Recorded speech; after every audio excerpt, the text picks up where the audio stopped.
муовини вазири корҳои дохилии қирғизистон ба идораҳои зери итоаташ дар вилояти Боткан дастур додааст ки чораҳои амниятиро дар марз бо Тоҷикистон тақвият дода шумораи посбонҳо ё патрулҳоро афзоиш бидиҳанд. ҷониби Тоҷикистон ба ин хабар вокуниш накардааст. ба иттилои хабаргузории русияи ТАСС, Октябр Урманбетов охири ҳафтаи гузашта дар минтақаи назди марзӣ бо Тоҷикистон қарор дошт. манба бо такя ба дафтари матбуоти вазорати корҳои дохилии Қирғизистон навишт: муовини вазир аз Галавной дидан кард ва бо сохтмони биноҳои нав барои хидматчиёни нирӯҳои дохилии вазорати корҳои дохилӣ шинос шуд. Галавной ё маркази тақсими об аз иншооти баҳсӣ дар сарҳади Тоҷикистон ва Қирғизистон аст. Бишкек онро иншооти стратегии худ медонад, вале Душанбе ҳақ доштани худро ба он таъкид меварзад. дарёе ки аз он об ба заминҳои кишоварзӣ тақсим мешавад, ҷониби Тоҷикистон дарёи Исфара ном мебарад ва ҷониби Қирғизистон Оқсу мегӯяд. дарозии он 107 километр аст.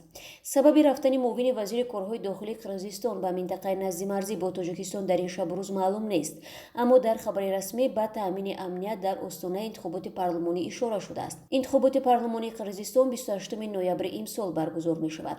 Тоҷикистон бо Қирғизистон 970-980 километр марз дорад ки аз ин танҳо 519 километрро мушаххас ва нишонагузорӣ кардаанд. охири моҳи апрели имсол дар сарҳади ду кишвар муноқишаи хунин сар зад ки аз ду тараф даҳо кас кушта ва захмӣ ва даҳо манзил сӯхтаву вайрон шуданд. ҷонибҳо якдигарро ба сар задани муноқиша гунаҳгор карданд.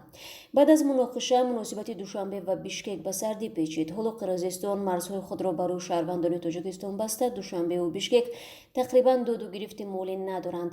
ҳарчанд раҳбарони ду кишвар дар чанд маврид бо якдигар вохӯрда музокирот барои таъину нишонагузории марз ҳам идома дорад.